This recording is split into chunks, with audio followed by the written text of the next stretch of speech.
everyone, about It's the Old Weeb, and today we're talking about, I would say, a polarizing card of all things when it comes to the Pioneer format, and that is Thoughtseize. Thoughtseize has been kind of viewed as the gatekeeper of the format, a card that, is ambiguous and has been one of the main reasons some of the best mid-range decks in the format have always shaded into the color black. It is a catch-all for any potential threat or value engine your opponent can have, but it's also a way of clearing the way to stop counter magic or interaction when you try to go for your game-winning or game-turning play, which causes a lot of people to think, is Thoughtseize too good or too broken in a way for the Pioneer format? Because, as someone once said in a Discord I've been in, it's like the power of a legacy card in the Pioneer format. But let's get into it.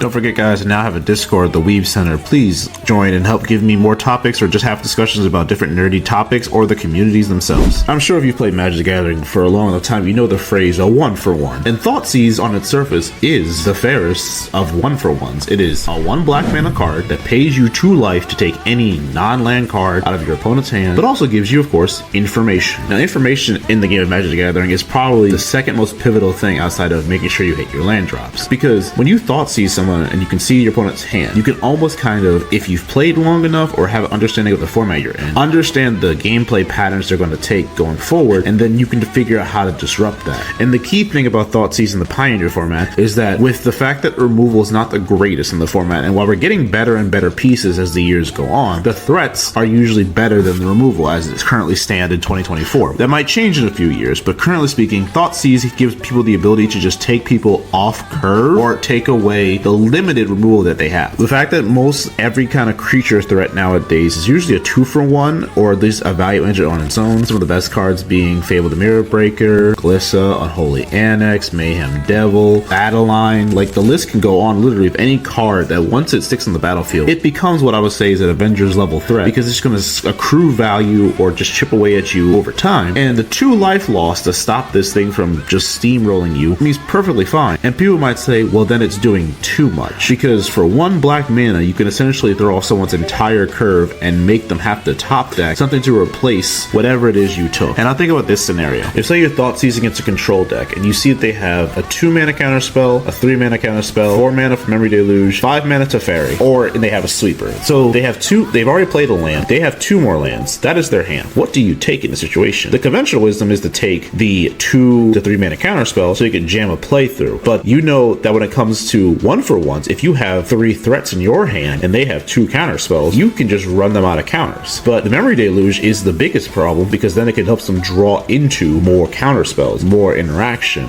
And while it might be the sensible play to take the 2 mana counter spell, because then you could play a 2 mana threat or whatever, taking the card advantage source is much better in relation to this matchup. And then let's go into a mid-range fight. Let's say you're going against Niv to Light, or right now I think the most popular mid-range deck is Rakdos Cauldron. If you take their 2-drop creature threat, like a 3/2, or you take Beans, or you take a Caryatid, or you take Fable, you've effectively thrown off the curve that they had for the way this game is going to go, while maintaining your own progress. And it only costs you 1 black mana, 2 life, and now you basically get to know the entire flow of the game for the next 2 to 3 turns. Now, people might say that that's kind of insane for a 1 mana card, and people kind of harping back to a card that got banned in Modern, I still believe is banned in Legacy. I could be wrong on this one, but Gitaxian Pro was a 1 mana blue card that was from Mirrodin that said either pay blue or Phyrexian, which is 2 life, and you get to look at your opponent's hand and draw a card. Now, it cantrips itself, which people say is kind of an absurd ability, because people have this notion that if you cantrip yourself, it's just super good. People used to say Omnath's most egregious part that replaced itself. Now, in relation to Gitaxian Pro, giving yourself access to free information, but not interacting with anything your opponent is doing, just knowing what's in their hand and replacing themselves, made it too good for Modern. And When it comes to Thoughtseize, you're paying black mana and 2 life guaranteed, but now you get to take away a card. And when I look at these two cards in conjunction, I think they serve a similar purpose for both formats, and right now Thoughtseize is the main part of how one can understand the opponent they're dealing with. Heck, I would say as a mostly control mage and a mid-range player, if I see certain lands just being played on turn 1 and 2, I kind of already know what deck I'm playing against without even needing to Thoughtseize them. I think the most crucial thing is that when it comes to one skill in Magic, that the power of Thoughtseize goes up and up and up. Because, conventional wisdom could be, just take the best card in someone's hand. Take the Teferi, take the Niv Mizzet, take the Ledger Shredder, take the Treasure Cruise, whatever best card or key card of the deck that you see in their hand. But that's the nuance of the card. You can just take them off curve if it's at least in the Pioneer format. Because right now, with the way mana bases and, like I said, the escalation of snowbally threats, just taking someone off curve and being able to get your engine going before you get their engine going can be enough to just win games. The amount of times that I have had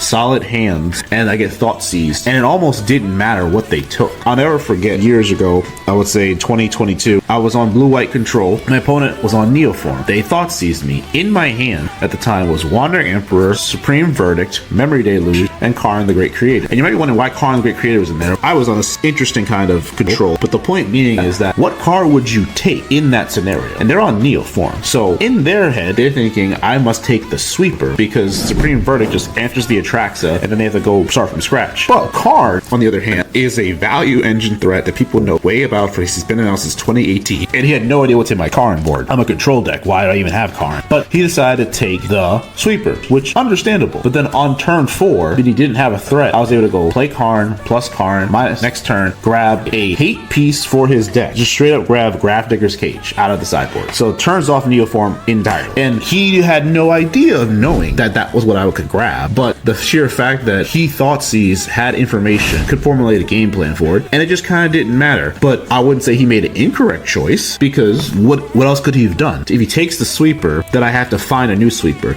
If he takes Karn, then I have access to the Sweeper still. If he takes the Memory Deluge, I still have access to a card advantage. Sometimes Thoughtseize just doesn't hit everything, but it gives you the way to game plan and then pace. And with the making of this video, it's been a few months now since they've banned Grief, not only in Modern, but they banned it in Legacy. And Grief is a creature that does the Thoughtseize, but without paying the 2 life, unless you count people who reanimated it. And the play pattern that people talk about why they hated Grief so much was because it felt like they're taking away a card from me for 2 cards, and then when they were scamming the card with reanimate or animate dead effects, it was paying 3 cards to take 2, which to me feels like a fair rate because you're spending 3 cards to take 2 cards and then you're left behind with a body. So if anything, it's a 3 for 3, and that's pretty fair. And I think it comes down to people's feelings, and I know I get a lot of flack for this, but to me, and I have another video coming out involving this topic, is that when you're playing a competitive format, the feeling of fun should not be that important. It should be a figure of balance.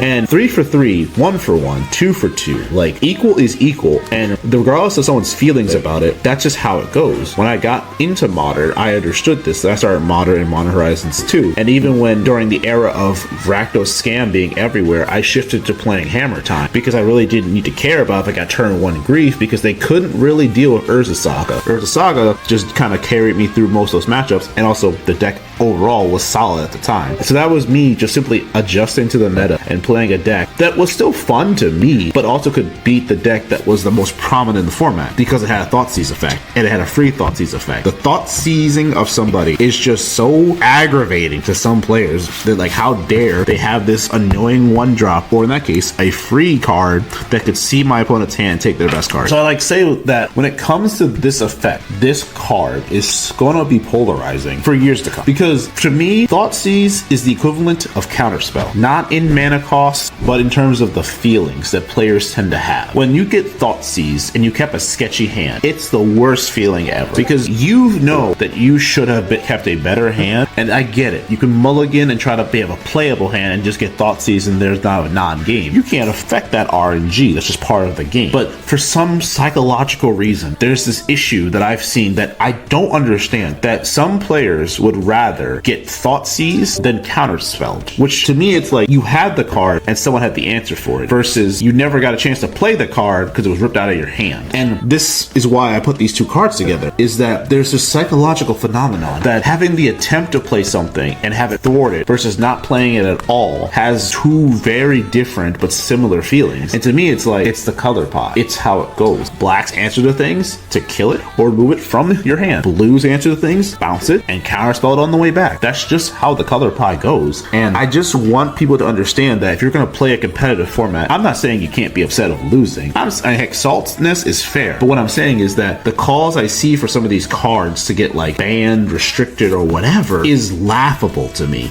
because it's just a competitive game. Get good. And I'll leave you guys on this note, and I want you to kind of tell me if there's any other like magic card or card effect to your time playing this game that you can absolutely not stand, but you think is fair. Because that's the thing. A lot of people always think whatever something I don't like, it's broken, it's unfair. But let me know what kind of cards you guys like or hate but think are fair. GG's. Stop what you're doing.